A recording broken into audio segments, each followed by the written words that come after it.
Special Envoy Steve Witkoff met with Russian President Vladimir Putin for 3 hours today. A meeting described as highly productive, but not productive enough. Shortly after, the White House slapped an additional 25% tariff on India for one reason, because India buys oil from Russia. How innovative is this use of a secondary tariff to provide economic coercion? It's never been done before. Edward Fishman helped design sanctions against Russia when at the State Department. What's the goal here with this secondary tariff? The goal is to try to persuade the Indian government to crack down on refineries in India who are buying oil from Russia.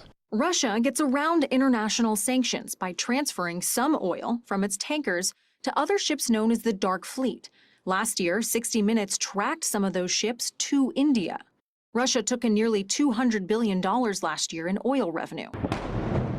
Money it uses to finance its more than 3-year-long war in Ukraine. Oil is the lifeblood of Russia's economy. Without oil revenues, Russia would have a very difficult time running its government, let alone financing a massive military invasion of Ukraine. Russia exports about 5 million barrels of oil each day, roughly 40% of which is sold to India.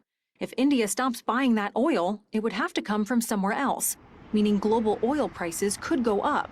That means Americans may end up paying more at the pump. Why do you think President Trump is willing to choke Russia's energy revenue when the Biden administration wasn't? In 2022, you had oil prices above $100 a barrel and inflation in the United States at a 4-decade high. It was hovering around 7%. Today, oil prices are in the 60s. You've got an incredibly loose oil market, and you've got inflation that's relatively under control.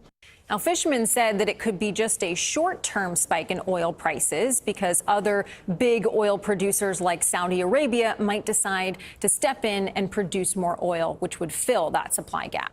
Kelly O'Grady, CBS News, New York.